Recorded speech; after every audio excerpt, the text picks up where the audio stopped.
Então, a partir de agora, gostaria de entrar na parte 1, aqui da parte da manhã. E nessa parte, conforme nós apresentamos há pouco, será uma palestra da professora Imai Mutsumi. A palestra tem como título Adquirir uma segunda língua é ampliar o seu mundo. A aprendizagem da segunda língua é a transformação do sistema cognitivo e da forma de pensar. Tudo certo com o download para quem está participando online também. Enfim, os slides vão estar na tela também, então os senhores podem acompanhar online também. Então, a partir de agora, gostaria da apresentação da professora Imai.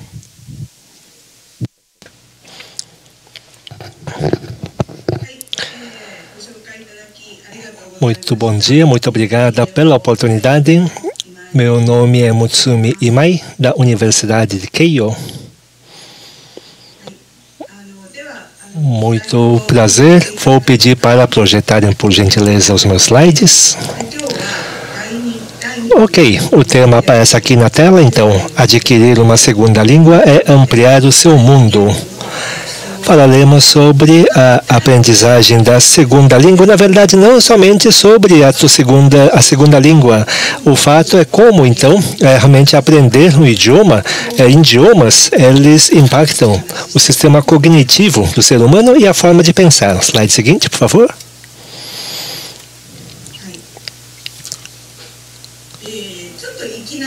Começamos assim, de repente, com essa ideia da língua, do idioma. Nós tendemos a categorizar palavras. Ele cumpre um papel justamente de formar categorias de palavras.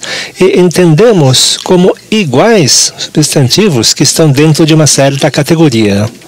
Só que o fato de serem considerados iguais não necessariamente significam sinônimos.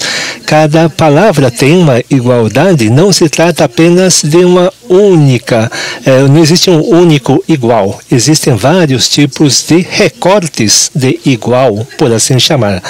Por exemplo, aqui nós temos um conjunto de seres que são praticamente impossíveis de diferenciar.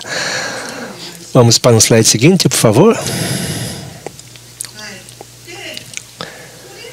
E agora temos vários tipos de gatos.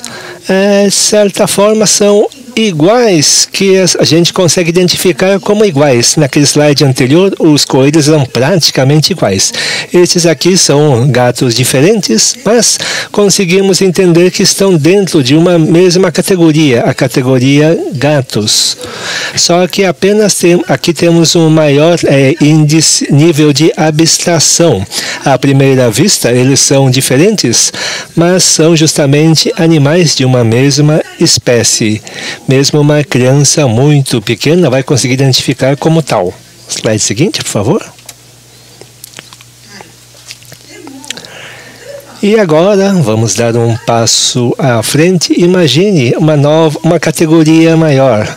Verduras ou então animais, quando a categoria chega ao nível mais alto como esse, os membros de determinada categoria, eles ainda são considerados iguais, só que acabam sendo muito diferentes. Temos uma diversidade muito grande entre esses diferentes membros.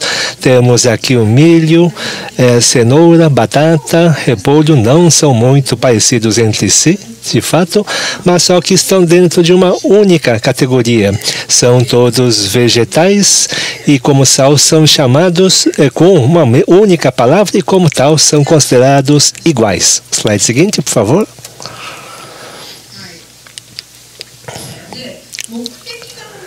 Existe também uma outra forma de considerarmos iguais. São de acordo com o seu objetivo, com a sua razão de existir. Vocês podem notar que temos coisas muito diferentes. Uma panela para preparar arroz, lanterna e sacos de dormir. Aparentemente não há nenhum ponto em comum entre eles. Mas, na verdade, eles se enquadram dentro de uma única categoria, itens necessários para se acampar, têm um mesmo fim, por assim dizer, e nesse sentido, tudo isso aqui, eles são considerados dentro de uma única categoria, são todos iguais no sentido que são todos materiais de camping. Slide seguinte, por favor.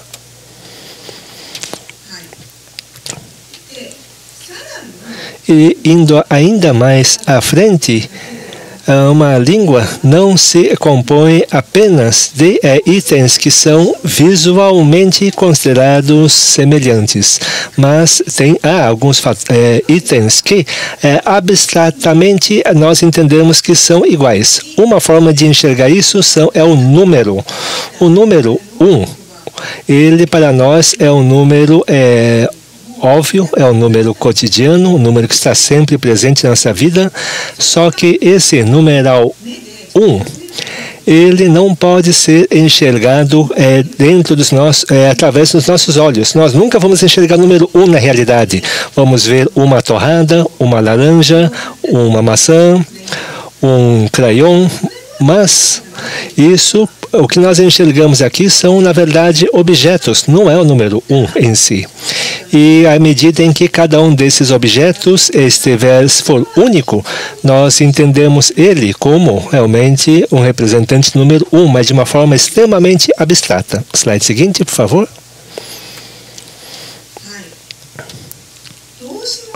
Idem também para os verbos. Pelo outro recorte, podemos enxergar verbos como uma única coisa. Por exemplo, o verbo caminhar. Existem várias formas justamente de se andar.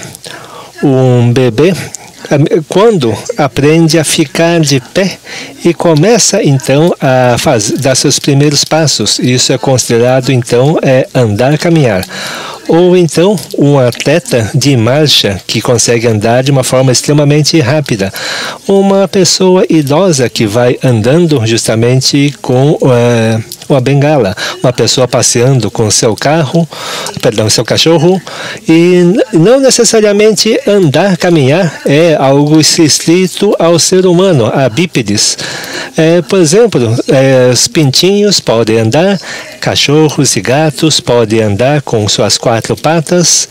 Então, a ação caminhar, ela se aplica a várias formas de atividade, ela se aplica a vários tipos de sujeito, existem várias e várias formas de andar. E pode notar por essa imagem que são muito diferentes, só que nós enxergamos como iguais. Tudo isso está dentro de um único verbo, que é o caminhar. Slide seguinte, por favor.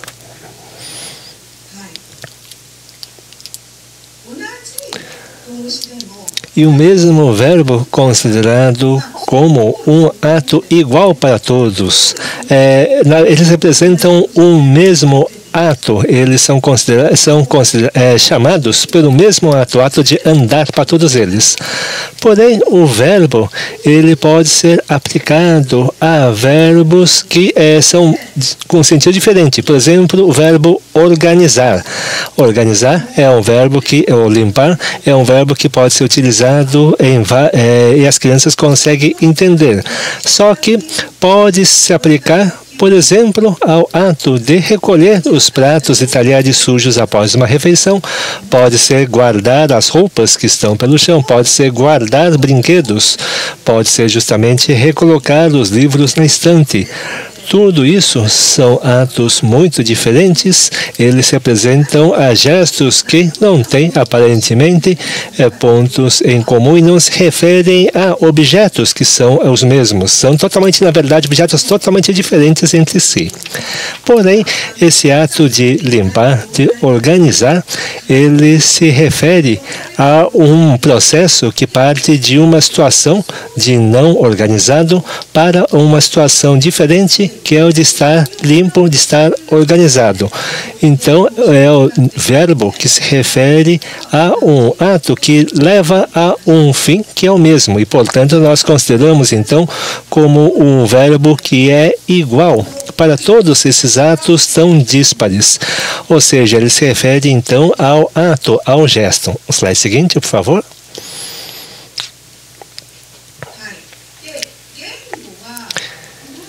E a língua, assim, um idioma, ele pode tratar como iguais atos que têm enfoques diferentes, que têm níveis de abstração diferentes. Slide seguinte, por favor.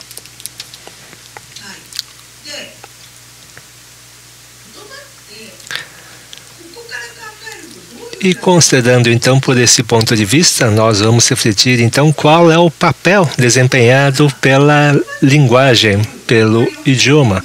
Qual é o papel da língua? Praticamente todas as pessoas vão responder. É um meio para nós mantermos comunicação com outras pessoas, de nós conseguirmos conversar com as pessoas. Isso em si está correto, mas existe um outro papel muito diferente, bem diferente desse, que é o de evoluir de acordo com as limitações do processamento de informações.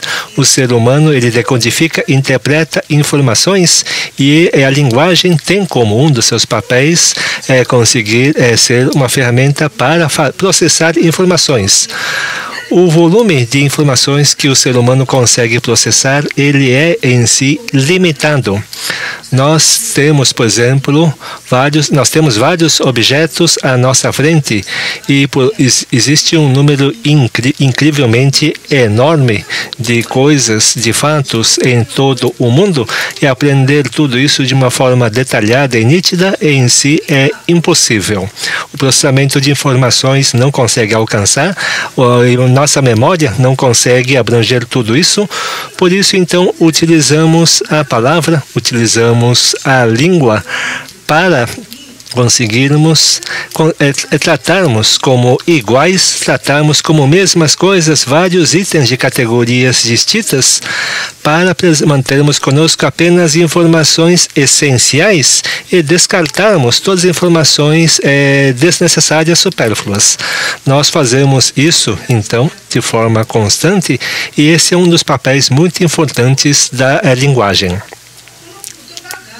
Um outro aspecto é sobre conseguirmos evitar com que não haja justamente uma quebra, um desmonte da ideia de palavras.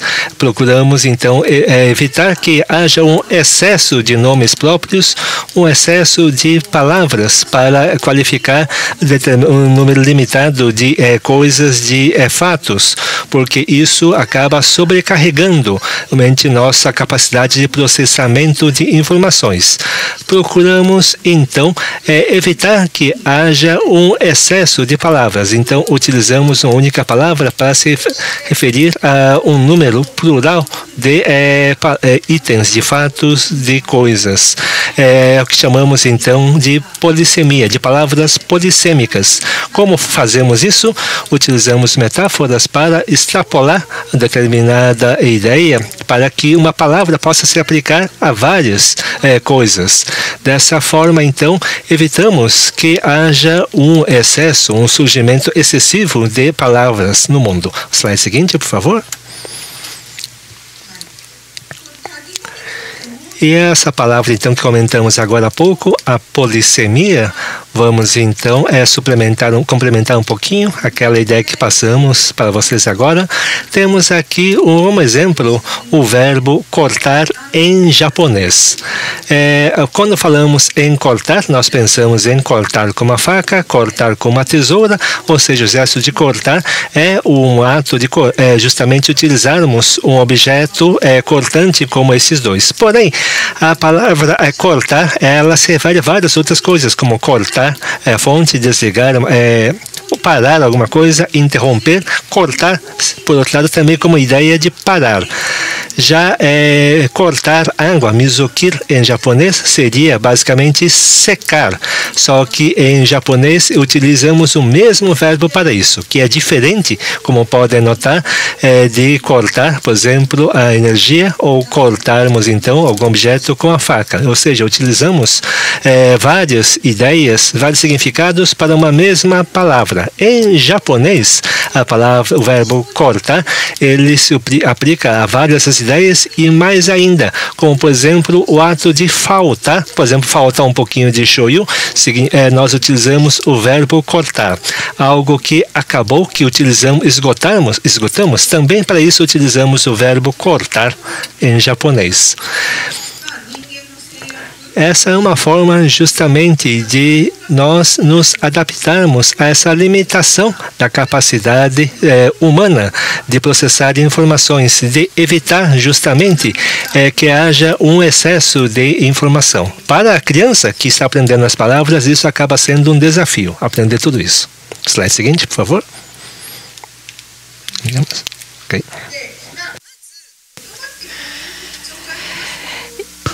Então, falando exatamente sobre as palavras, eu acabei de falar algumas características que envolvem as palavras, mas agora eu gostaria de avançar para o que significa saber utilizar uma palavra. Gostaria de repensar sobre esse conceito com vocês. Próximo, por favor. Bom, por exemplo, o que é essa imagem? É um coelho, certo? Uma criança pequena, quando ela aprende a palavra coelho pela primeira vez, por exemplo, o pai, a mãe ou alguém ao redor vai falar assim: olha, isso daqui é um coelho. E a criança, para ela entender que um coelho é esse animal que está aqui dentro dessa gaiola, que é branquinho, essa criança vai olhar e ela vai memorizar que a palavra coelho é algo que ela entendeu. Será que é esse o processo que acontece? Mesmo que ela utilize para esse animal aqui, o coelho, na verdade, existe uma série de tipos de coelho no mundo. Próximo, por favor. Por exemplo, não necessariamente um coelho vai ser branco.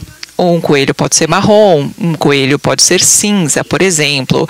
Tem coelhos que a orelhinha é abaixada, não fica para cima. Então, tem uma série de diferenças. É a mesma lógica daquelas imagens dos gatinhos, que tem uma série de tipos de gatos. Então, tem algumas pequenas mudanças, por exemplo, tamanho, cor, enfim. Há uma série de diferenças que não é algo específico de um coelho, mas que é uma característica, digamos assim, que uma série de coelhos podem ter. Então, a palavra coelho, para a criança saber, conhecer essa palavra, na hora que a criança vai aprender sobre um coelho, ela não pode ficar restrita apenas àquele coelhinho branco. Ela tem que saber usar a palavra coelho em uma série de situações. Mas aqui no cantinho nós tivemos um hamster, certo? Então ela também precisa saber que este hamster não é um coelho. Esse tipo de decisão é fundamental. Próximo, por favor. Ou seja, isso significa que para aprender o significado de uma palavra, para uma criança, é muito difícil você ensinar uma palavra com palavras. Então, é preciso dar exemplos. Isso faz com que essa criança consiga observar, ver o que é essa palavra. Então, é como se nós tivéssemos que ampliar um ponto, né, para ele se transformar em uma superfície. Nós temos que ficar fazendo essas generalizações. Então, aquelas pessoas que estão aprendendo japonês precisam o tempo todo fazer essa expansão. É nesse processo que uma pessoa vai aprender uma palavra. E o que significa criar uma superfície? Será que é fácil criar uma superfície nesse conceito? Próximo, por favor. Bom,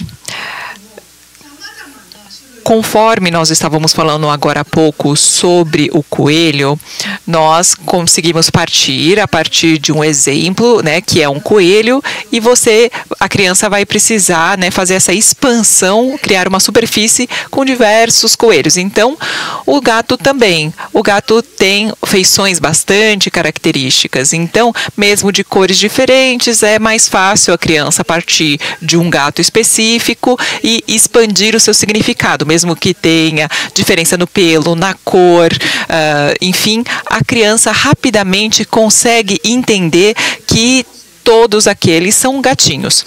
Então, transformar um ponto em uma superfície pode ser fácil nesse aspecto, mas quando é um verbo é um pouco mais difícil. Por exemplo, um erro típico de uma criança que eu gostaria de mostrar aqui para vocês é o seguinte. Por exemplo, quando a porta está fechada, no momento de entrar no quarto ou quando quer sair do banheiro, a criança dizia, né, abre, né, para pedir para abrir. E quando ela percebe que a embalagem do docinho também pode ser aberta, então ela fala, nossa, a palavra aberta é a palavra aberta, né, abrir, é muito polissêmica, né? E quando ela percebe que o docinho também ela pode abrir, na hora de comer uma mexerica, ela também pode pedir para abrir a mexerica, não descascar a mexerica.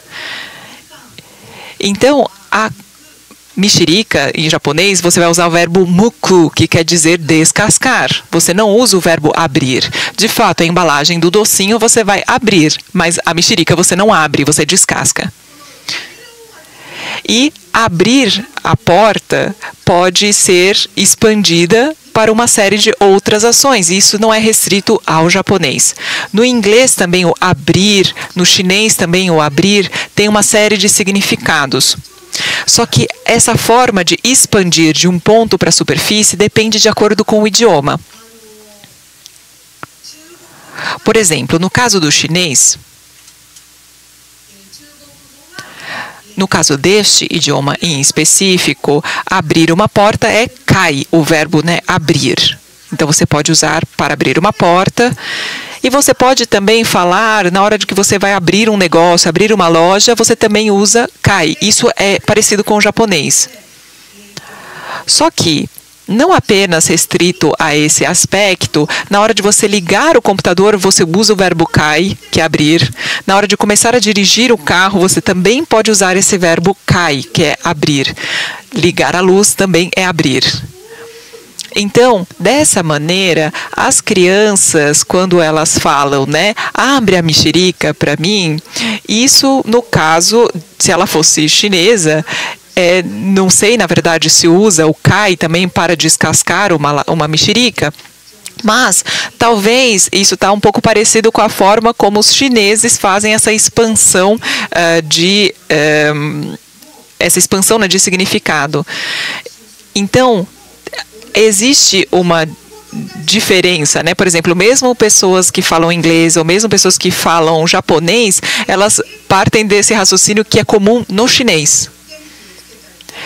No caso do inglês também, você usa open ou abrir, né, para ligar a TV, por exemplo, no caso de falantes de inglês.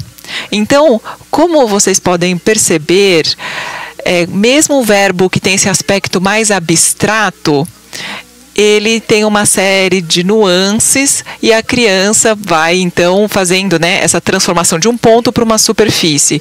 Só que, de acordo com determinado idioma, o alcance dessas expansões, dessas abstrações, são diferentes. E, a partir do ponto de vista de um adulto, pode ser um erro da criança. Próximo, por favor. Aqui gostaria de avançar para outro exemplo. Por exemplo, quando a criança vai entrar na banheira ou na hora de sair da banheira, tem crianças que usam o verbo entrar, mesmo na hora de entrar, quanto na hora de sair. Tem crianças que erram esse uso do verbo entrar.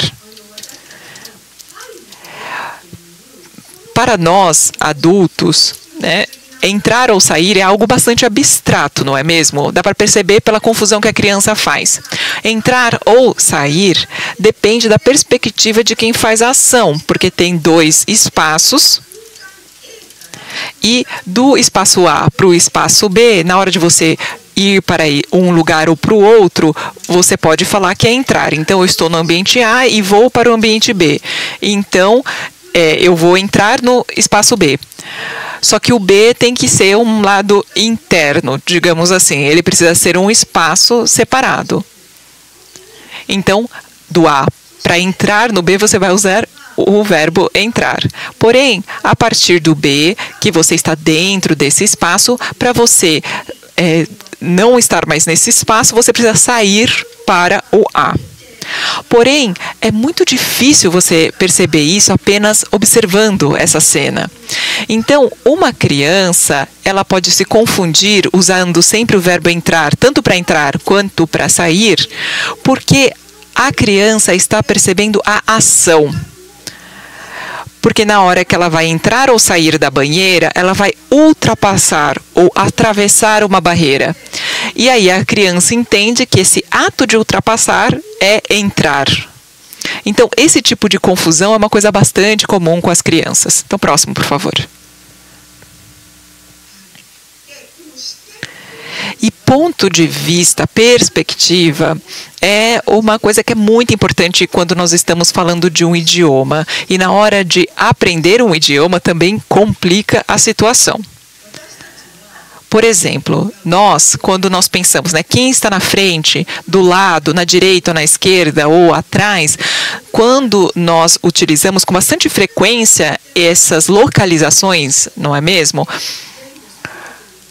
Na hora de você falar sobre um espaço, você pode ter bastante dificuldade de falar sobre um espaço, você não usar o na frente, atrás, na direita ou na esquerda, por exemplo. Só que para uma criança, essas noções de espaço são muito complicadas. Então, por exemplo, estamos vendo aqui Arim.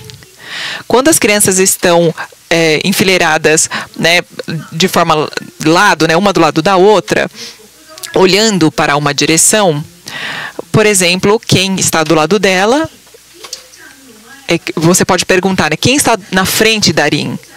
Bom, na frente da Arim é Urada, certo? Porque nós estamos percebendo que ela está olhando para a direção do Urada.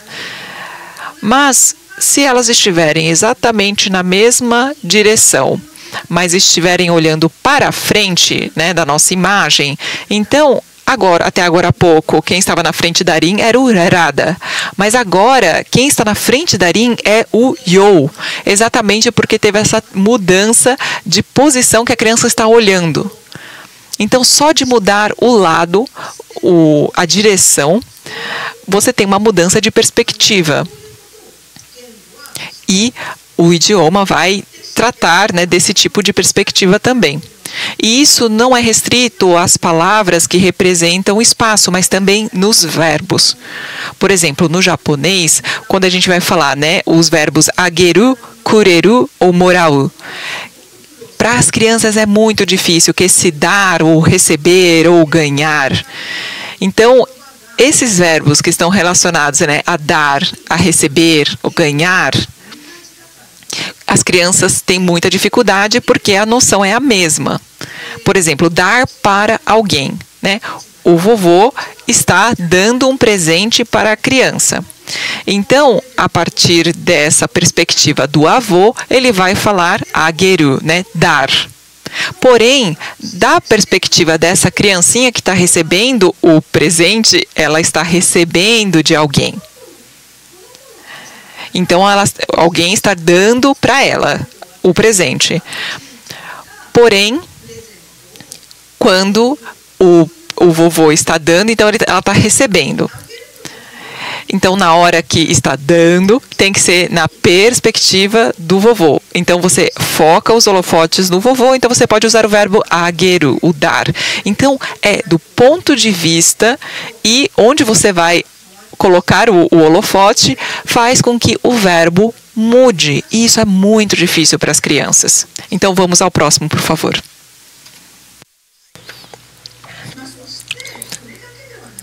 E não somente isso, as palavras sempre têm um fator, a ambiguidade.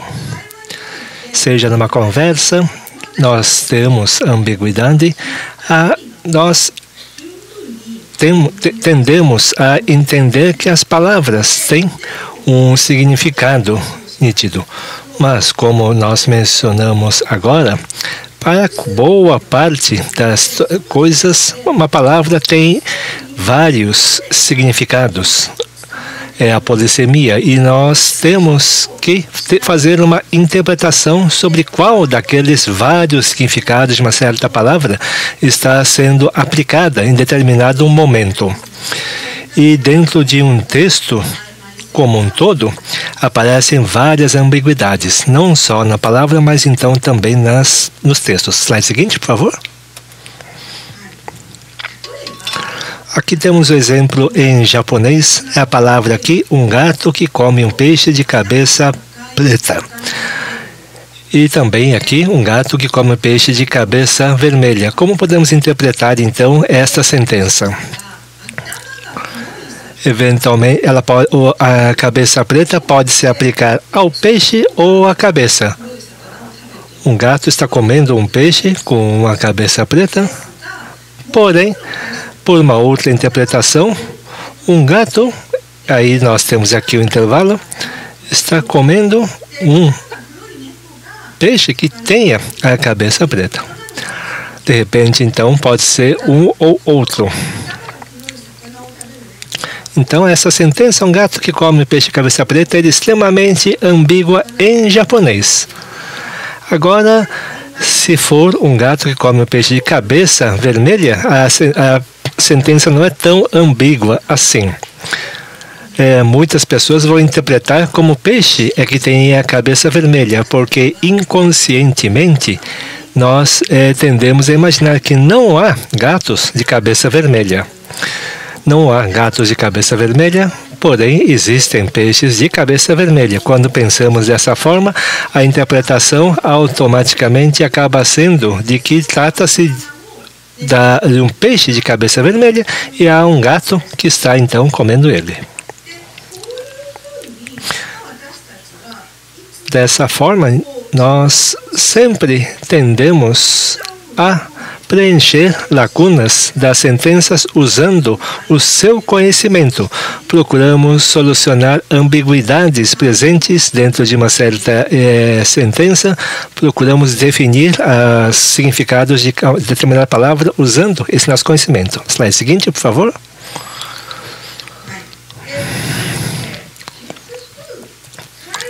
Dessa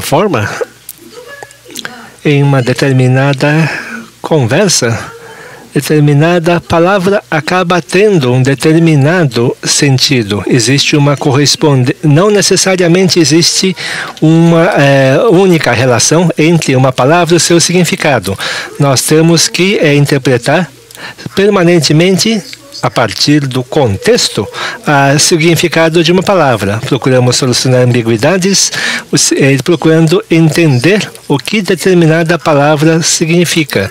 E para isso, utilizamos o nosso conhecimento para procurarmos entender, para compreender o que o nosso interlocutor está pensando, o que essa pessoa com a qual estamos falando tem em mente. Slide seguinte, por favor.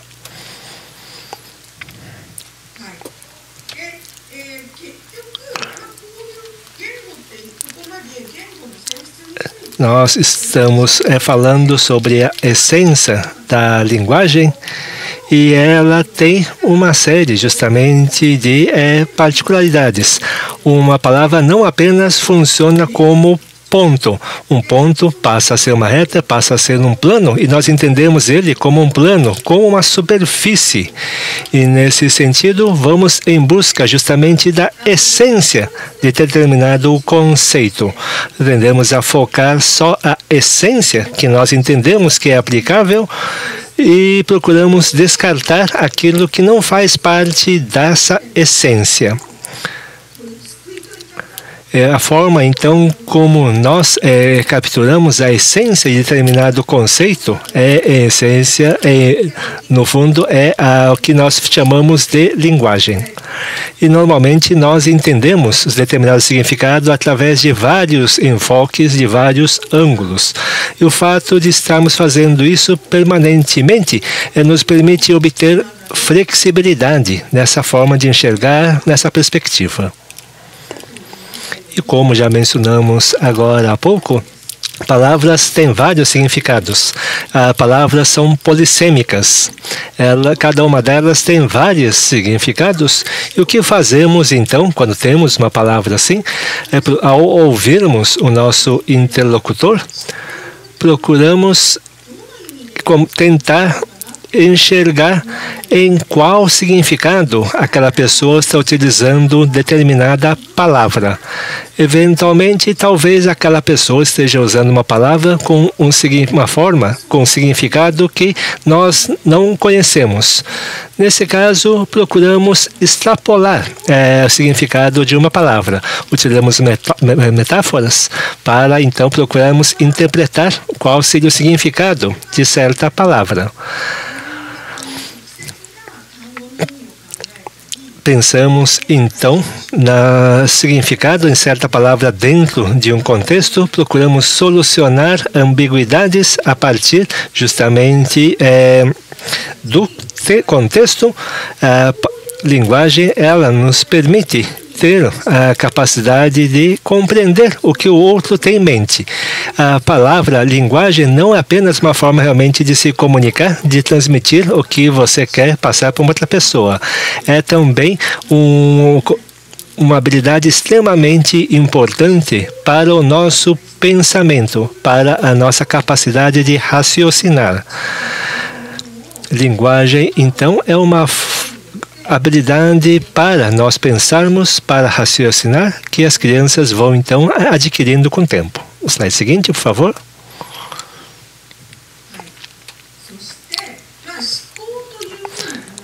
Falamos agora em pensamento, mas na verdade pensamento consiste em complementar informações.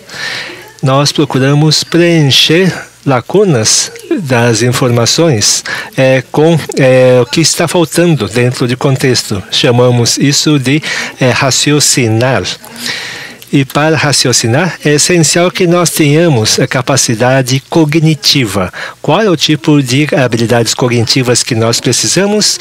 Em primeiro lugar, nós temos que ter justamente essa capacidade de extrapolar. Agora há pouco nós mencionamos em preencher lacunas, de preenchermos aquilo que falta dentro da informação. Para isso temos que interpretar o que a pessoa está dizendo. E para isso, nós trabalhamos com a memória, retiliamos certa palavra dentro daquilo que está na memória. Certamente existe uma palavra dentro daquela memória, nós retiramos ela e fazemos todo um processo de pensamento. Pelo som que saiu daquele nosso interlocutor, nós juntamos com a memória e a partir disso nós extrapolamos, nós extraímos dela o significado. Dentro da ciência cognitiva, nós chamamos isso de capacidade de processamento de informações. É a capacidade de nós conseguirmos extrair rapidamente uma determinada ideia a partir de uma informação. Ela é extremamente importante para o ser humano e ela se desenvolve com o tempo. Crianças com 1 ano e meio têm um número de palavras conhecidas muito pequeno e não só isso, elas levam muito tempo para conseguir extrair dentro aqui do seu conhecimento aquela palavra.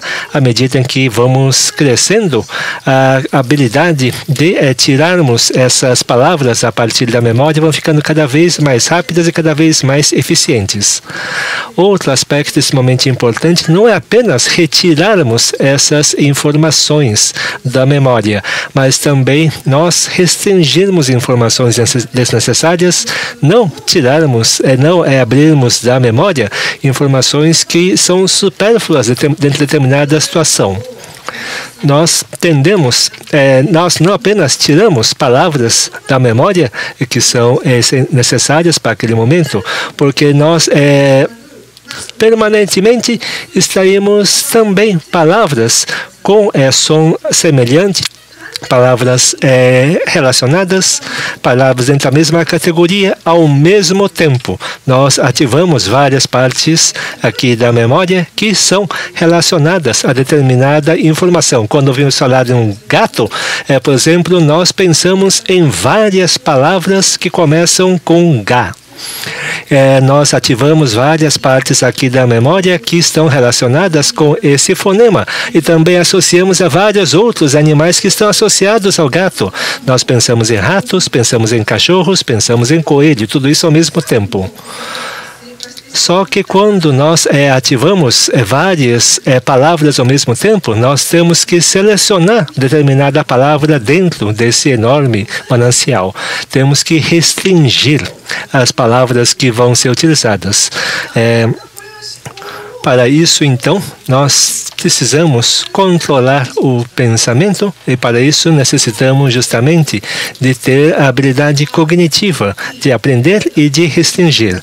À medida em que o nosso vocabulário vai se expandindo, vocabulários vão se expandindo, o fato de termos essa expansão está fazendo desenvolver a nossa capacidade cognitiva e também permite justamente nós fortalecermos nossa capacidade de raciocínio. Slide seguinte, por favor.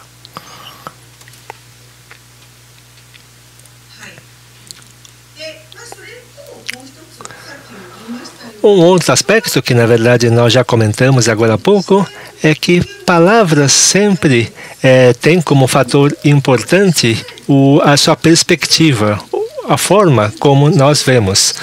Crianças tendem a ver o mundo realmente da sua própria perspectiva pessoal. Elas têm dificuldade de enxergar justamente as coisas, os fatos, a partir de outros pontos de vista que não sejam o seu. Agora, raciocínio, ela permite que nós vejamos as coisas, temos perspectiva diferente de enxergarmos coisas de vários outros ângulos. E isso a partir de vários ângulos, de vários leques de pensamento, de várias perspectivas, de várias métricas. As crianças vão sendo treinadas para conseguir enxergar de várias outras formas. Slide seguinte, por favor. E, concluindo, por esse ponto de vista, nós diríamos que isso não somente permite desenvolver o conhecimento conceitual, mas também, ao mesmo tempo, a capacidade de raciocínio e também as funções cognitivas. Ou seja, aprender a palavra, aprender uma língua, aprender um idioma, permite aumentar o raciocínio e também as funções cognitivas ao mesmo tempo. Seria como se justamente estivéssemos fortalecendo ao mesmo tempo a perna esquerda e a perna direita. À medida que uma se desenvolve, a outra perna necessariamente vai se desenvolvendo. Há um equilíbrio entre uma e outra e ambas estão sempre juntas. Aprender uma língua não é apenas aumentar o vocabulário e permitir que a pessoa consiga conversar com a outra. Mais do que isso, é obter uma ferramenta de pensar. Permite aumentar conhecimento e permite incrementar, fortalecer suas habilidades cognitivas e aumentar a sua capacidade de raciocinar. Slide seguinte, por favor. Se resolvíssemos tudo isso, aprender palavras é um treinamento para aprimorarmos a nossa capacidade de raciocinar. Slide seguinte, por favor.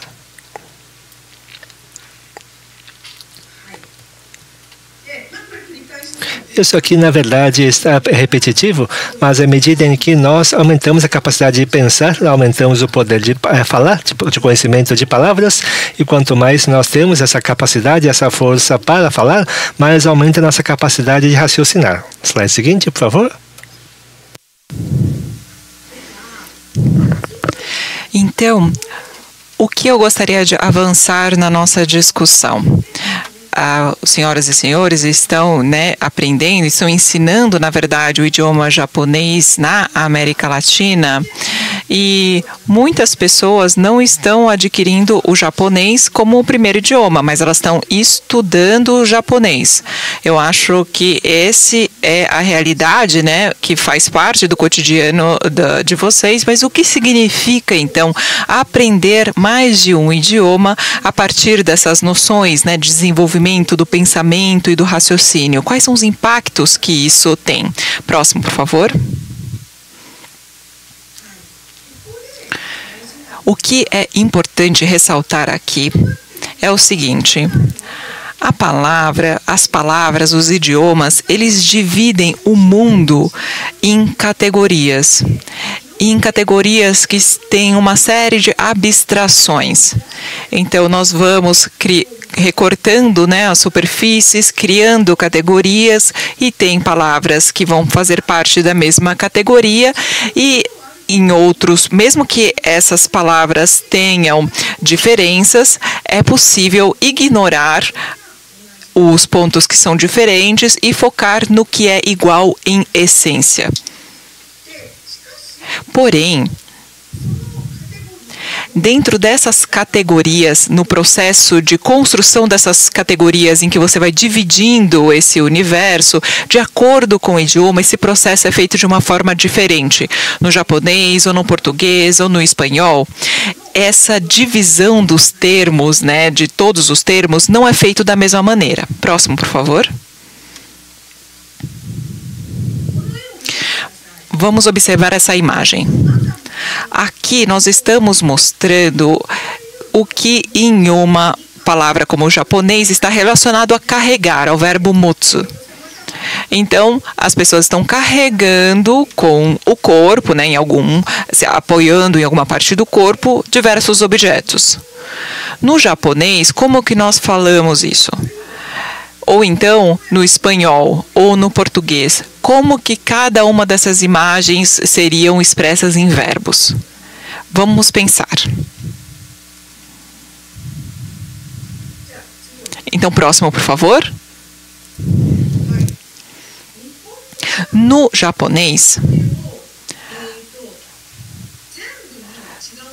na verdade, apesar de ser a mesma palavra, o carregar, uma série de diferenças acontecem. Por exemplo, o primeiro verbo é kakaeru, que é você carregar assim com o braço. No seru é colocar em cima de algum lugar, Se você coloca nas costas, você vai usar o seu, que é carregar nas costas, Se você vai carregar no ombro, você vai ser kakeru, mas se você apoiar só alguma coisa no seu ombro, vai ser katsugu. Enfim, você vai percebendo que tem uma série de verbos para a mesma ação, dependendo de quem está segurando, onde está segurando. Então, tem uma série de formas de carregar objetos.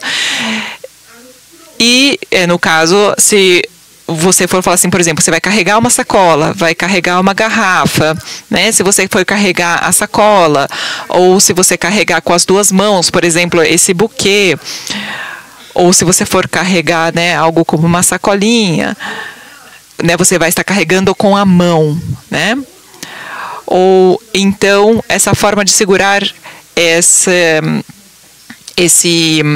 embalagem, Enfim, para todos esses nós usamos o verbo motsu. Próximo, por favor. Aqui no pontilhado, eu gostaria de falar do idioma coreano. Então, o coreano e o japonês são idiomas que são bem próximos, tem uma série de pontos que são bem similares. Porém, na hora de falar sobre o verbo carregar, o coreano tem mais palavras para expressar esse ato de carregar. Então, temos até momentos em que é semelhante, né, a noção, porém, no coreano e no japonês, mesmo sendo idiomas que têm uma certa proximidade, a forma de fazer essas divisões, a forma de carregar, não necessariamente vai ser a mesma. E aí, como que é no inglês? Vamos pensar. Por exemplo, você está carregando, né, apoiando no corpo, tudo no inglês vai ser o verbo carry. Então, no caso do inglês, mesmo que você apoie o objeto em outras partes do corpo para poder carregá-lo, isso não importa. Isso não é levado em consideração. Todas as ações que são carregar vão ser expressas como carry. E no caso do chinês, é oposto do inglês. No caso do chinês, para cada uma dessas imagens, eles têm um verbo. Então, para cada local que você apoia, esse objeto vai ter um outro nome. Próximo, por favor.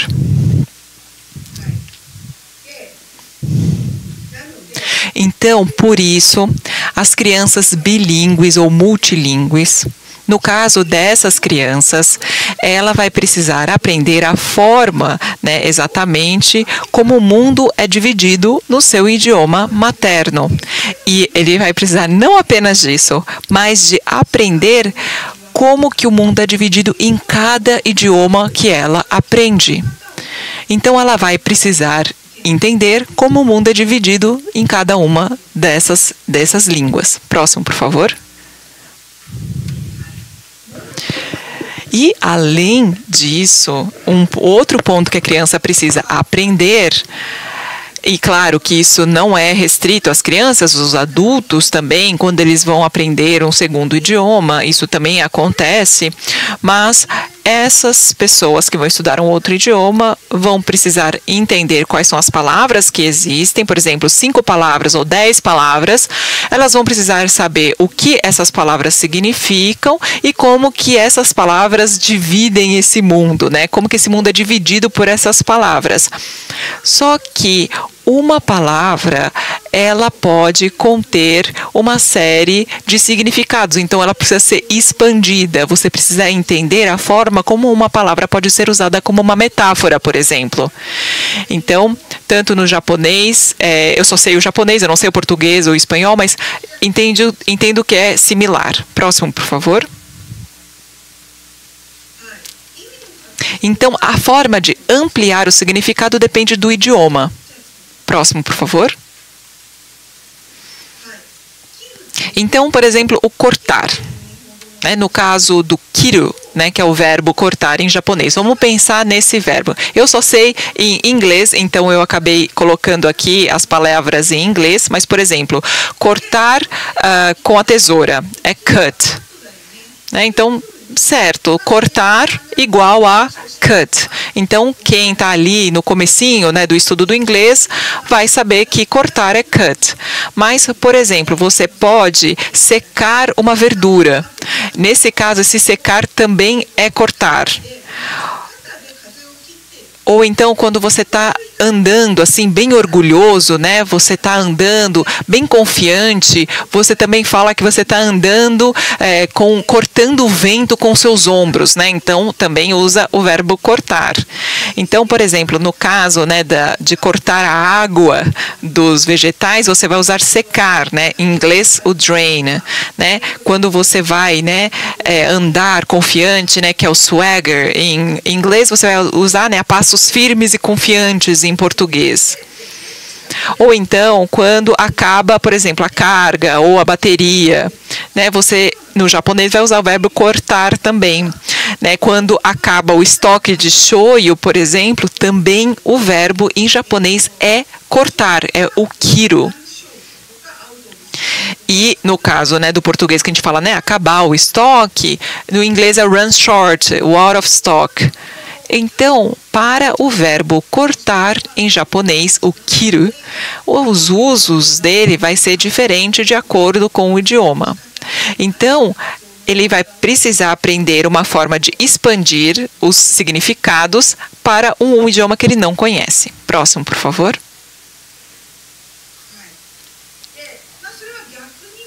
E é possível fazer o contrário também.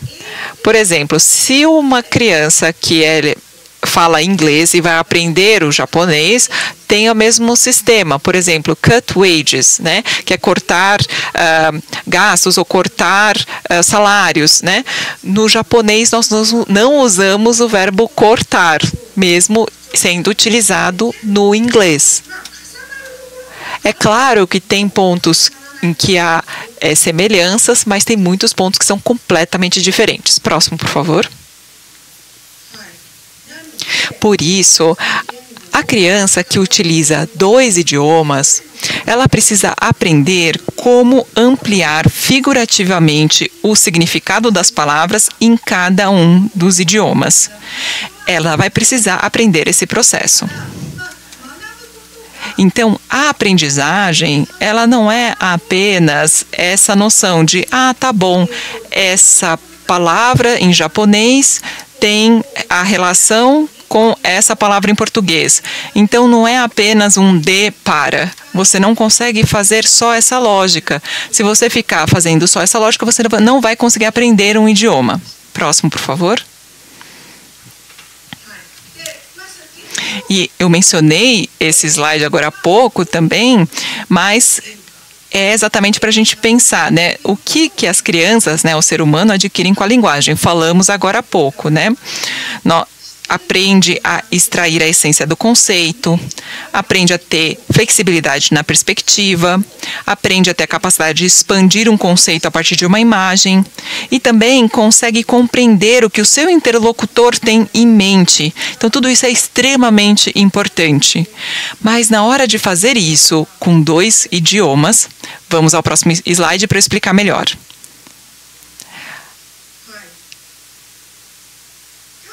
Então, para uma criança que é bilíngue, ela vai precisar aprender o dobro de palavras, mas não só isso. Ela já vai precisar aprender o dobro de palavras, mas ela vai precisar aprender também a forma de mudar a perspectiva, inclusive em termos culturais. Ela vai precisar aprender a mudar a perspectiva, ela vai precisar aprender a generalizar, ela vai precisar mudar, né, a forma como a metáfora é utilizada, expressões idiomáticas, ela também vai precisar aprender em dobro. Então, tem uma série de diferenças. Próximo, por favor.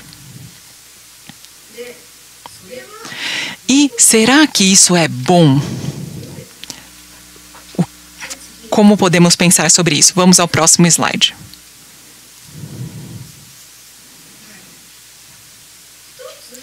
Ok.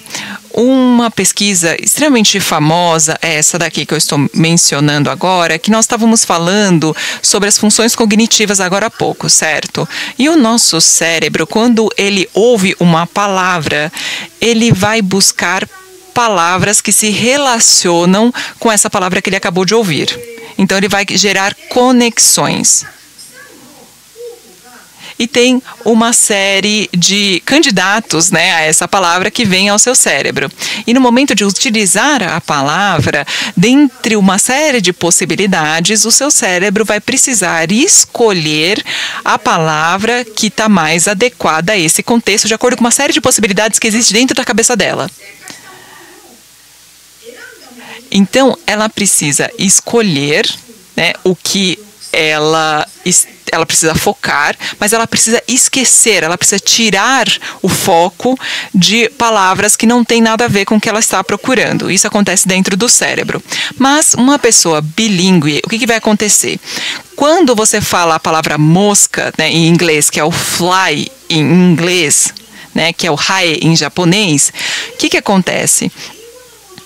Uma criança monolíngue, quando você fala fly, o fly começa com a palavra F, com a letra F.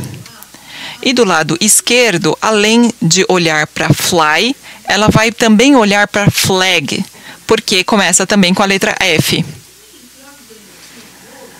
E num primeiro momento, quando a palavra começa com F, ela olha para os dois, mas num segundo momento ela foca no fly, na mosca.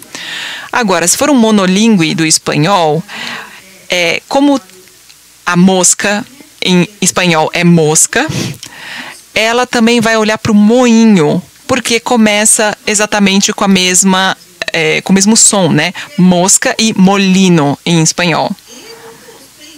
Então, os bilíngues do espanhol, que falam também inglês, eles olham para a mosca, né? Quando eles ouvem fly, elas olham para mosca, mas também olham para o moinho.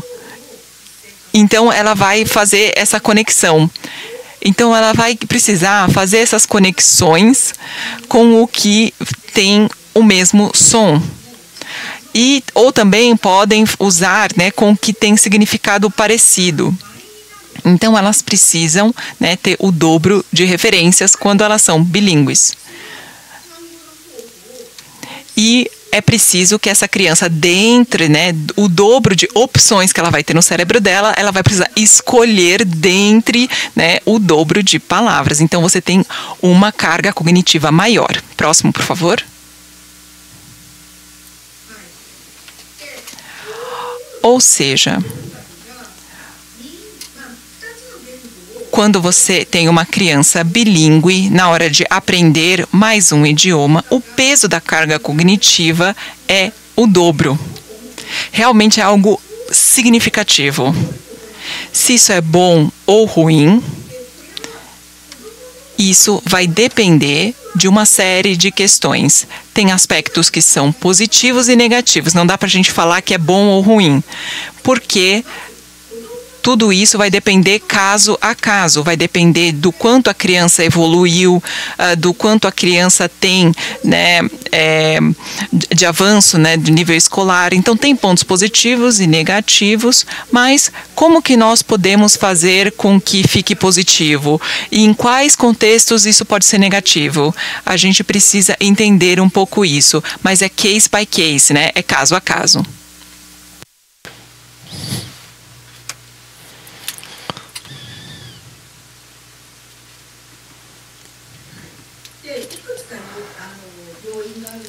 Existem vários fatores que estabelecem se é positivo ou não. O primeiro deles é justamente o local onde a pessoa reside. Dependendo do país ou da região onde a criança reside, ela pode ser multilingüe, pode ser uma região onde ser multilingüe é desejável. E também um outro aspecto, até que ponto os adultos nessa mesma região são bilíngues, são multilingües, e quanto dão de enfoque, quanto dão de peso para determinado idioma ou outro. Se utilizam, por exemplo, ambos os idiomas com a mesma frequência e há uma comutação frequente entre esses dois idiomas ou não. Eventualmente, talvez seja uma situação oposta, diferente.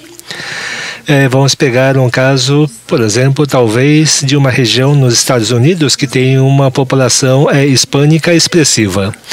No geral, o idioma ensinado nas escolas será o inglês e em termos de ambiente, em termos de residência, o primeiro idioma é o inglês é o idioma oficial, que é, então, o idioma predominante, porém dentro das comunidades, quando as pessoas conversam entre si, elas podem estar utilizando o espanhol.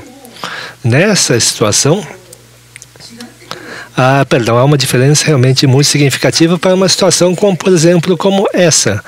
Um outro aspecto a considerar é até que ponto existem justamente crianças imigrantes nela e se existem realmente modalidades de apoio linguístico para essas crianças. Eu estive alguns anos atrás na Finlândia e um fato que realmente me deixou bastante impressionada é que existe uma expressiva população imigrante naquele país.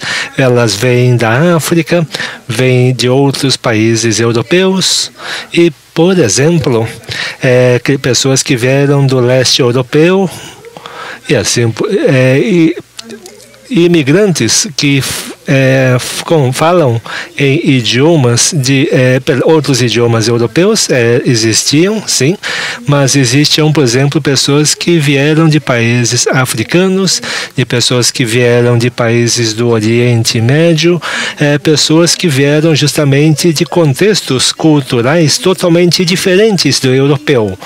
E todas as crianças, então, elas recebem uma educação que permite o aprendizado do finlandês. Só que não existe uma regra que obriga a todas as crianças a falarem o finlandês. Porque, na verdade, a Finlândia tem 2 idiomas oficiais, um finlandês e também o sueco. Em regiões vizinhas próximas à Suécia, em muitas comunidades finlandesas, a primeira língua é o sueco. E existem também um outro terceiro idioma, o Sami, que ele é utilizado por povos originários. Assim, são, na verdade, 3 idiomas oficiais na Finlândia. Os documentos oficiais finlandeses são escritos, traduzidos para estes 3 idiomas, mas a depender da região, muitas pessoas utilizam apenas um desses idiomas. O fato é de que a Finlândia, ela se orgulha justamente de ter uma cultura multilingüe, e todo o país realmente dá um suporte muito forte em prol justamente do multilinguismo. Existem, por outro lado, outros países que não dão muito apoio ao multilinguismo. Infelizmente, por exemplo, o caso do Japão, ele não é um país que não tem um suporte muito intenso para que imigrantes consigam preservar ou continuar utilizando o idioma de seus países de origem. Slide seguinte, por favor.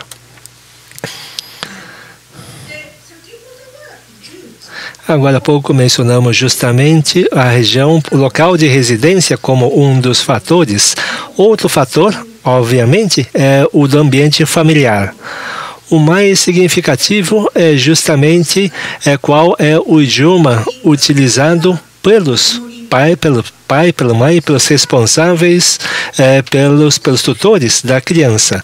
O fato dessas pessoas ser multilingüe ou não obviamente um fator extremamente importante, e de quanto esses pais ou tutores valorizam realmente o multilinguismo. Um caso típico, por exemplo, é um pai que é falante do inglês e a mãe é falante do japonês. Um ambiente como esse, o pai e a mãe vão estar conversando com a criança, o seu filho, cada um deles no seu idioma nativo.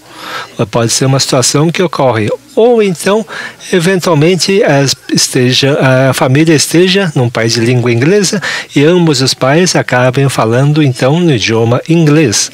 É uma situação que pode acontecer. Nessas situações,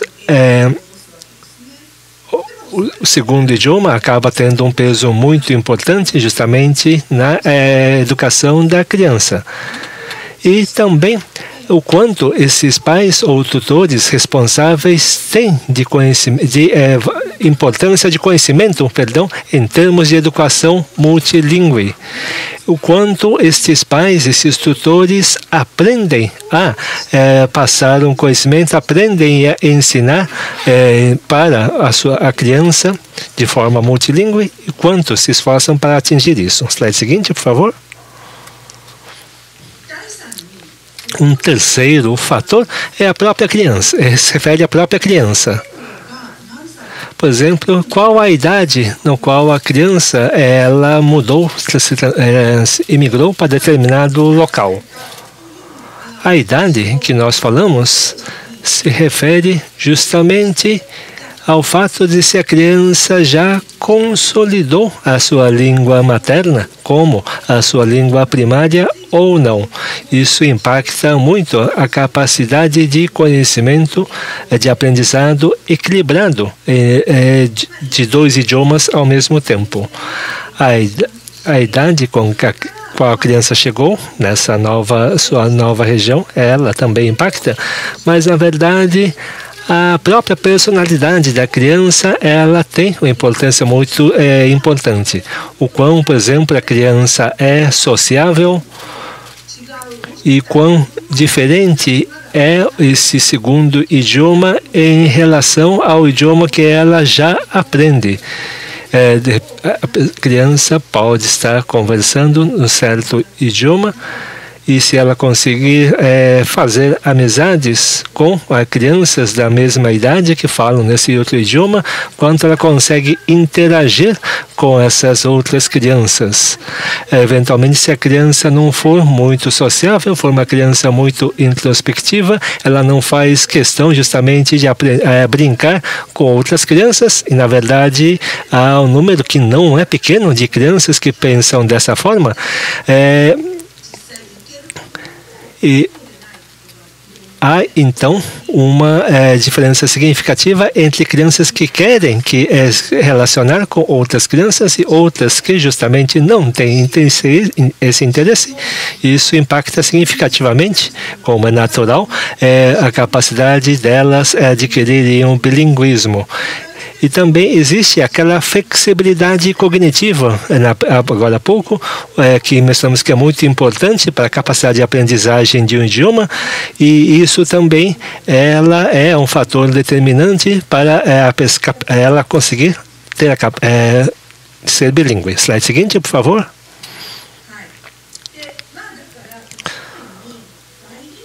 Por tudo isso, não podemos dizer necessariamente que o bilinguismo é bom ou se é importante. Eventualmente, uma criança não existe assim uma obrigação, uma necessidade justamente da criança adquirir um segundo idioma, de ter realmente o bilinguismo.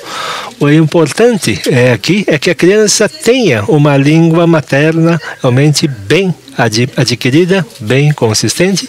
Seria muito, muito bom realmente ter um segundo idioma, mas a depender do momento que ela mudou-se para uma nova região com o segundo idioma, eventualmente isso não necessariamente pode ser possível. Nesse caso, é importante que não entremos na situação que nós chamamos de double limit. Vocês conhecem essa expressão? O slide seguinte, por favor. Double limited se refere a uma situação na qual nem a língua falada em casa, nem a língua do local de residência da pessoa podem ser utilizados de forma sólida. Ou seja, não pode ser utilizada como ferramenta de raciocínio. Em outras palavras, a pessoa adquire dois idiomas, mas não tem consistência, não tem firmeza com ambos. Essa é a situação que nós chamamos de double limit. Infelizmente, no Japão, nós temos um crescimento muito expressivo de crianças que justamente estão sobre o risco de estarem expostos ao double limit. Nós temos um aumento justamente do influxo de imigrantes no nosso país. E o apoio, seja a educação de idioma japonês, seja de suporte ao idioma materno, não são suficientes, o que tem levado a crianças com deficiência para o uso livre, de comunicação livre, como ferramenta de raciocínio em ambos os idiomas. Aquele que é utilizado no país onde estão agora, que é o japonês, quanto na sua língua original. Temos aumento desse tipo de situações. E slide seguinte, por favor.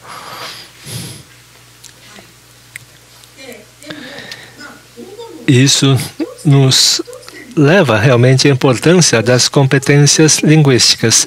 É essencial que haja pelo menos um idioma que permita o livre raciocínio, a capacidade de pensar.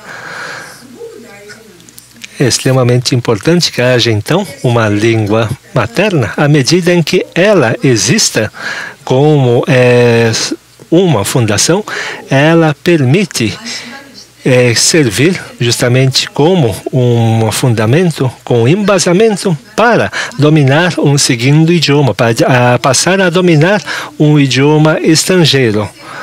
Havendo, então, é lógico, a motivação, havendo o interesse, essa pessoa, essa criança, uma vez adulta, ela poderá adquirir, poderá dominar um segundo idioma, o idioma estrangeiro. Muitas pessoas conseguem fazer isso. E pessoas, por outro lado, que mesmo quando crianças não tinham realmente o domínio, por exemplo, do idioma japonês, ao entrarem no ensino médio, elas passam a conseguir adquirir, a dominar esse idioma. Muitas pessoas se enquadram nessa situação. E no caso de, por exemplo, imigrantes que utilizaram o idioma quando eram muito pequenas, elas conseguem entender, conseguem compreender o que ouvem, mas têm dificuldade em escrever, em ler nesse idioma. Um número realmente não pequeno de crianças estiveram nessa situação e, nesse caso, por fatores diversos, seja fatores inerentes à própria criança, ou fatores do ambiente familiar, ou do fator do local onde residem, eventualmente ter o aprendizado em 2 idiomas pode ser extremamente dificultoso, pode ser realmente muito difícil para uma certa criança conseguir ter 2 idiomas ao mesmo tempo. Nessa situação, é mais do que realmente fazer com que a criança seja bilíngue. É mais interessante que a criança ela receba apoio para ter o domínio da língua materna, qualquer que seja, que ela tenha justamente esse substrato da língua materna, que é muito importante. Quando há uma criança numa situação de double limit, ou que esteja justamente tendente a ser double limit, ela terá uma série de restrições. Por exemplo, ela conseguirá manter diálogos, conversas cotidianas, só que não será capaz de ter um pensamento abstrato mais montado. Ou então, ela terá dificuldades para fazer um raciocínio completo, no qual é necessário combinar uma série de informações distintas. Isso é uma situação que chamamos de double limit. E mais do que isso, é importante, outro problema sério é a falta justamente de vocabulário, mas mais do que isso, é uma falta de desenvolvimento de capacidades cognitivas, uma falta justamente de habilidades de raciocínio. Por tudo isso, o aprendizado no idioma que não é o materno acaba sendo realmente um ônus muito grande para pessoas que reúnem esses fatores.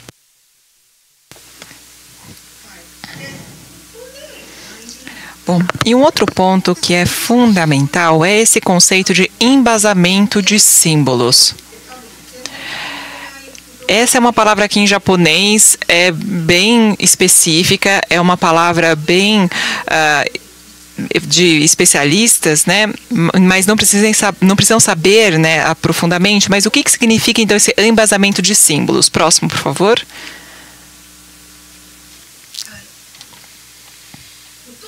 Bom, o embasamento de símbolos está relacionado a conectar palavras ao corpo e, por meio de experiências, criar abstrações para si mesmo.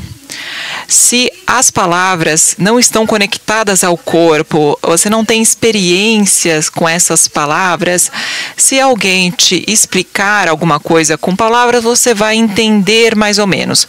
Por exemplo, algo que não faz parte da sua cultura. Uma fruta, por exemplo, que não tem no seu país. Se alguém te falar dessa fruta, talvez um japonês que não tem muito, não conhece muito, né? O durian, por exemplo, que é aquele dragon fruit. É falado, né, que é uma fruta super famosa, né, na Tailândia, por exemplo, tem essa fruta que para um japonês, que é algo super difícil, talvez se alguém for explicar, talvez seja algo que a pessoa possa até entender, mas ela nunca viu, ela nunca comeu. E talvez, né, uma pessoa pode falar assim para ela, olha, a durian, né, que é essa fruta, ela é assim, assada, ela tem essas características. Porém, alguém que nunca comeu, que nunca viu essa fruta, não vai conseguir se conectar com o significado dessa fruta. Então, para nós, no caso de uma comida, por exemplo, qual que é o aroma dessa comida? Qual que é a textura dentro da boca? Enfim, tem uma série de características que vão ser importantes para você saber exatamente o que é essa comida. Você não consegue ter uma confiança, né? Uma sensação correta dessa fruta se você não tiver experimentado, nunca tiver visto essa fruta. Então, é a partir do momento que você tem a experiência e você vai pegar essa fruta, né, esse conceito que você está aprendendo e conseguir fazer abstrações, esse processo, né, de ouvir uma palavra, ter experiências com ela e criar abstrações, essas etapas são fundamentais. Próximo, por favor.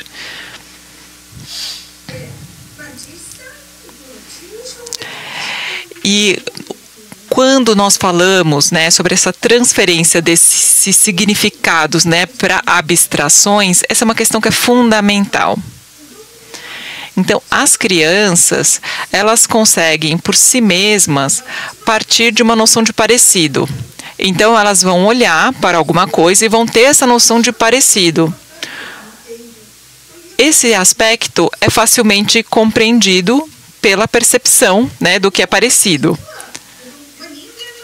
Mas quando nós falamos, né, não apenas de crianças, mas também, né, os seres humanos, de uma forma geral, temos um aspecto parecido, que é visualmente parecido, mas também é preciso criar essas abstrações do que é parecido, não apenas a partir de um ponto de vista, mas de uma forma mais expandida. Por exemplo, o grupo de vegetais que a gente mostrou agora há pouco, você não consegue fazer uma conexão super rápido, ou aquele que era indicando o número 1.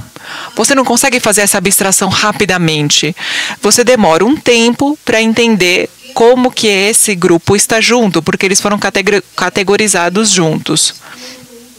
E é assim que as palavras precisam, então, se transformar, né, em uma ferramenta cognitiva. Do contrário, você não vai conseguir fazer abstrações. E como que nós conseguimos fazer essas abstrações? Vamos ao próximo.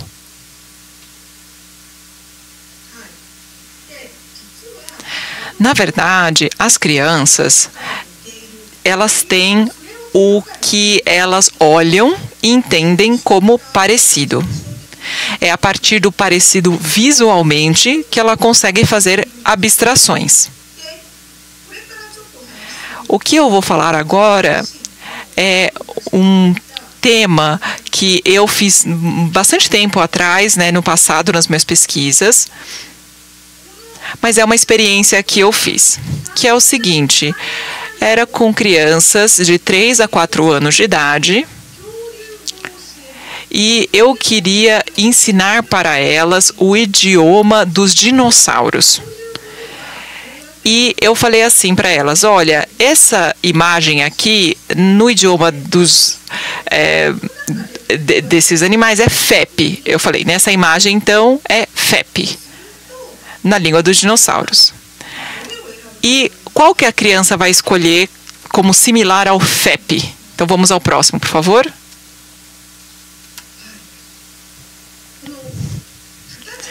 Então, ela vai escolher o que tem similaridade em termos de forma. Então, na verdade, um adulto ou uma criança acima de 5 anos, ela provavelmente vai olhar para a cenoura e falar assim, então a cenoura é FEP, então ela vai falar que a batata também é FEP. Ela não vai provavelmente escolher aqui esse outro objeto, esse foguete. Só que crianças de 3 ou 4 anos ainda fazem essa conexão visual. Elas não escolhem a batata, elas vão escolher o foguete. Com 3 ou 4 anos, elas não têm essa categoria, elas não vão juntar essa categoria em vegetais. Ela sabe que uma batata é um vegetal, ela sabe que a cenoura também é um vegetal, mas ela não vai para essa categoria mais abstrata, ela não vai para essa essência, né? Todos são vegetais. Elas vão fazer relações com o formato, porque aos 3 ou 4 anos, a categoria que ela consegue fazer é de similaridade de formato. Próximo, por favor.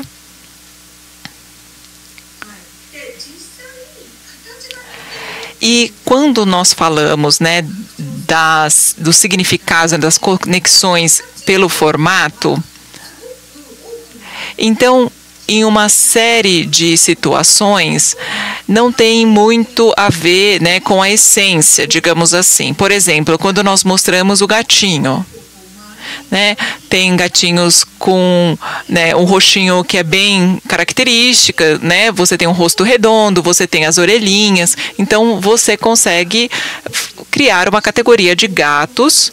Então, dentro dessa categoria que você cria, é possível ter diferenças, mas que você consegue criar paralelos.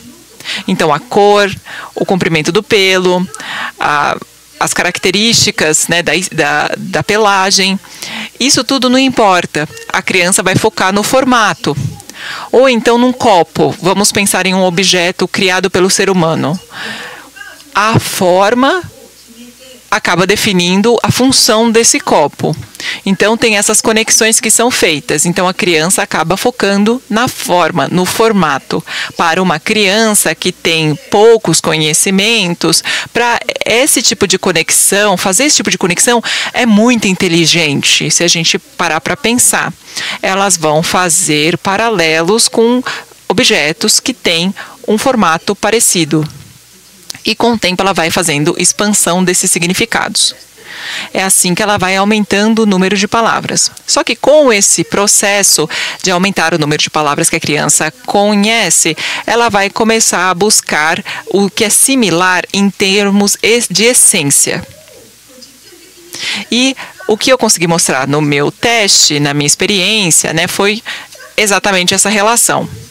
Então, agora há pouco, né, nós falamos, né, nós temos aqui um coelho, um foguete, uma batata, e eu adicionei o milho, que é um vegetal que parece com a cenoura. Então, além de parecer em termos de formato, ela é da mesma categoria, que é um vegetal. Nesse momento, o que acontece? Quando eu falo para a criança, escolhe, o que a criança vai fazer? Próximo, por favor. A primeira opção da criança é o milho.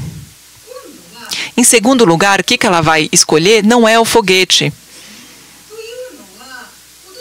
A criança, no momento em que ela faz essa conexão, né, de a cenoura, ela é de comer e o milho também é de comer. Então, ela consegue fazer essa conexão. Parece, mas além de parecer, são alimentos. Então, ela sai da escolha, né, do foguete e vai escolher o milho. E, em segundo lugar, tem mais um que é FEP. O que vocês acham que é mais FEP? Aí, quando eu pergunto isso, algo que é extremamente interessante é o seguinte. No exemplo anterior, elas escolheram o foguete e não a batata. E eu imaginei que elas fossem escolher também o foguete nesse ponto. Mas o que aconteceu foi o seguinte. Próximo, por favor. Crianças de 3 ou 4 anos, se ela escolher primeiro o milho, no segundo lugar ela vai escolher a batata, não mais o foguete. Ela não vai escolher o foguete. Por quê? Porque quando eu falo assim que o milho é igual a essa palavra que eu inventei, né, que é FEP, ela consegue fazer essa expansão para o fato de que não é para comparar os formatos, mas os tipos nessa essência. Então, o grupo que faz parte da cenoura não é o foguete, é a batata e o milho. Então, a criança consegue sair dessa noção de formato para algo mais essencial. A criança mesmo consegue fazer essa expansão. E isso nós chamamos de bootstrapping. Na hora de você na hora de você, por exemplo, calçar uma bota, você tem tipo uma fivelinha atrás que ajuda você a colocar a bota, né, de uma forma mais fácil. Aquela alcinha que fica atrás da bota. Então, a criança consegue ela mesma ser essa alça. Então, ela mesma consegue melhorar. Ela mesma consegue se ajudar. Então, essa é a noção do bootstrapping. Então, no momento em que ela olha, ela tem aspectos que são parecidos, mas tem o que é parecido em termos de formato e tem o que é parecido em termos de essência. E elas precisam perceber esses aspectos abstratos também.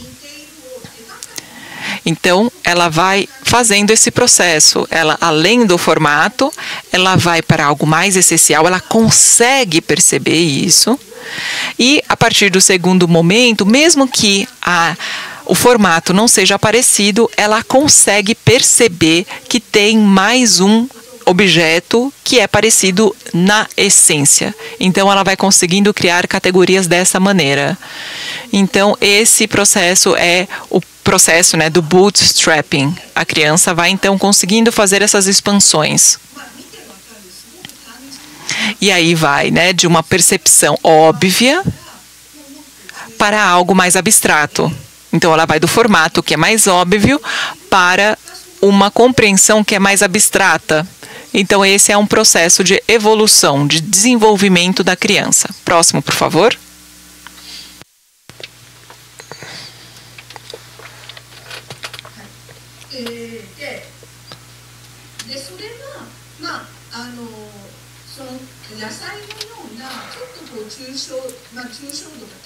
Assim, entramos justamente num nível de conhecimento, de percepção mais abstrato, que seria uma categoria de verduras,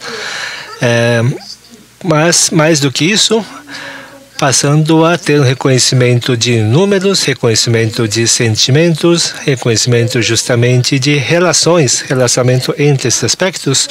Tudo isso são realmente conceitos mais abstratos e mais difíceis justamente de serem compreendidos, porém, através justamente do bootstrapping, as crianças passam a captar esse tipo de noções abstratas e devem passar justamente a incorporar dentro de si. Sem esse processo justamente de aprendizagem, elas não conseguem ter esse domínio, essa liberdade para trabalhar com esse tipo de conceitos. Slide seguinte, por favor.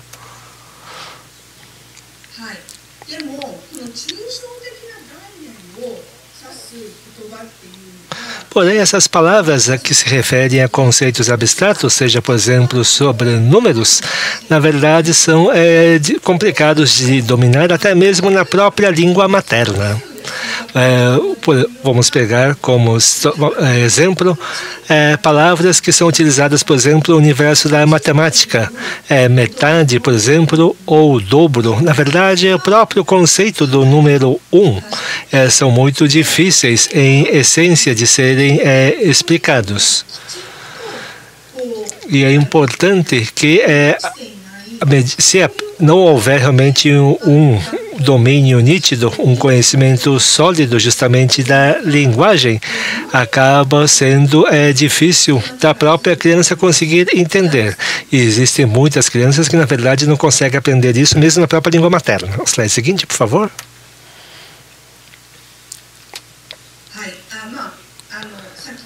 que é o que passamos, já acabamos de passar a câmera, podemos pular então para o slide seguinte.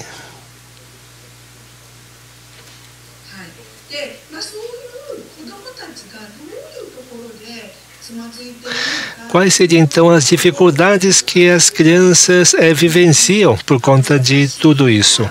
Para facilitar a compreensão por parte dos adultos desses desafios das crianças, nós fizemos elaboramos um teste em coautoria com os colegas aqui do Comitê de Educação de Hiroshima para fazer o que chamamos de Tatsujin Test, que seria então um teste justamente de domínio, teste de habilidade, que é uma forma de averiguar o conhecimento, a habilidade. Testes desse tipo, basicamente, são testes para ver o quanto as crianças têm de determinado conhecimento e determinada informação. Esse teste, ele tem como objetivo compreender não realmente esse conhecimento em si, mas habilidades cognitivas necessárias para solucionar os problemas. O slide seguinte, por favor.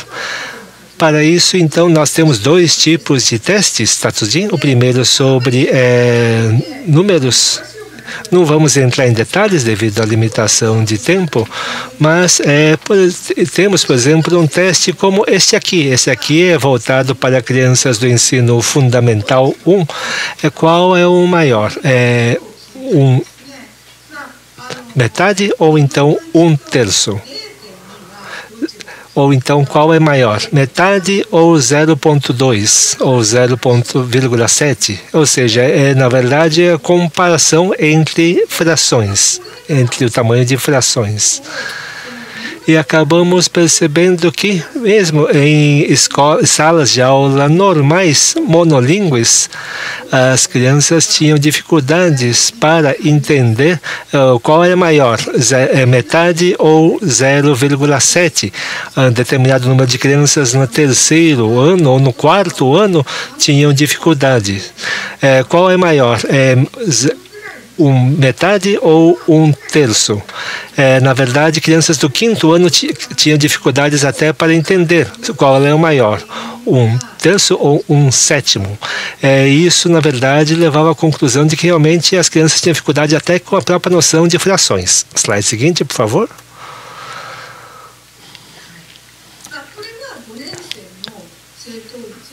Temos aqui o índice de respostas certas entre crianças do quinto ano.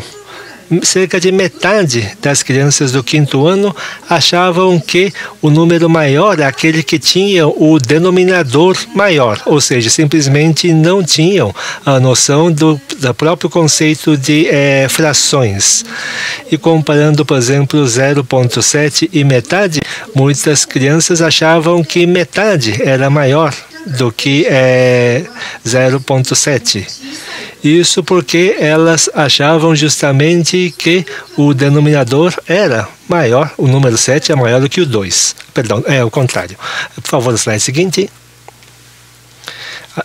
Confundindo, então, decimais com frações. Esse tropeço, por assim falar, ele está muito presente no ensino fundamental 1. E a dúvida é, no fundamental 2, isso estaria já solucionado? Nós fizemos justamente um teste Tatsujin para o ensino intermediário, que nós temos no Japão, que é equivalente ao fundamental 2. E fazendo a mesma pergunta, qual é o maior, metade ou 1/3, entre a criança justamente do segundo ano do intermediário, que seria, então, equivalente ao 7º, na verdade, esse número expressivo aqui de crianças, 38,5%, acabavam tanto, perdão, o número de taxa de acerto é 38,5%. Ou seja, se essa informação não fosse sólida, não fosse adequadamente passada no Fundamental 1, ela acaba persistindo no Fundamental 2. Ela acaba, digamos, sendo repassada, acabava sendo transposta, por assim dizer, para faixas etárias maiores. Essas respostas que vemos aqui, na verdade, são respostas aproximadas, mas elas não faziam o cálculo aqui. Elas A pergunta era qual seria a opção que mais se aproxima da resposta correta desta fórmula. A resposta seria, o número mais próximo seria 1. Qual é o número inteiro mais próximo da resposta? A resposta certa seria 1. Seriam crianças do segundo intermediário, acho que seria equivalente ao segundo, ao sétimo do Fundamental 2, 14 anos, e na verdade então apenas 20 crianças, 38% apresentam a resposta certa. O slide seguinte agora, por favor.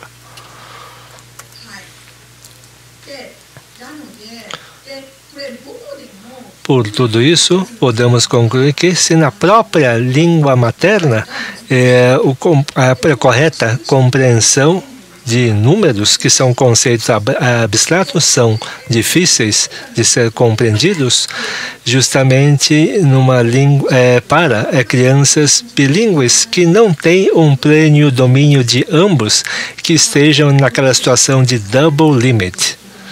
O que aconteceria com esse tipo de crianças? Crianças que enfrentam dificuldades até com conceito abstrato que é complicado para monolíngues, a tendência é nós imaginarmos que é praticamente impossível para crianças bilíngues que estejam naquela situação, de double limit, consigam ter um domínio adequado.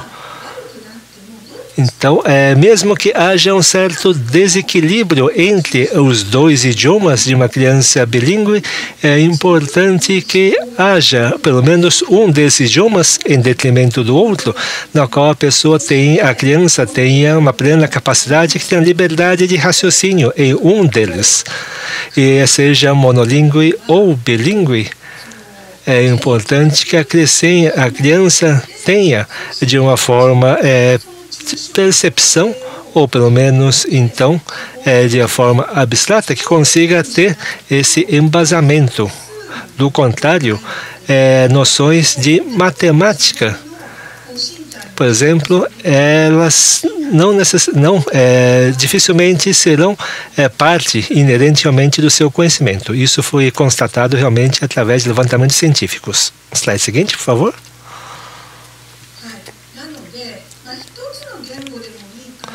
Ou seja, é importante que haja uma associação com experiências, que haja um domínio mais firme de pelo menos um dos idiomas. É importante que a criança tenha um domínio, ao menos de um deles, para que ela já tenha um embasamento de símbolos, a partir do qual, então, a criança conseguirá desenvolver sua capacidade de ampliar o seu conhecimento e, assim, o seu idioma de uma forma livremente, de uma forma independente. Ou seja, não realmente colocar fragmentos de dois idiomas, mas sim possibilitar que a criança consiga dominar ambos idiomas, que obviamente o melhor dos dois é que a criança consiga dominar ambos idiomas, mas numa situação em que ela tenha dificuldades com esse domínio do bilinguismo, é importante que a criança tenha um idioma no qual ela possa fazer crescer, que possa fazer desenvolver o seu conhecimento, ao menos eles. É importante que haja, então, um idioma primário, um idioma materno. Slide seguinte, por favor. Perdão, eu estou encerrando então a minha apresentação. Eu creio que acho que no tempo que me foi alocado. Muito obrigada então pela atenção.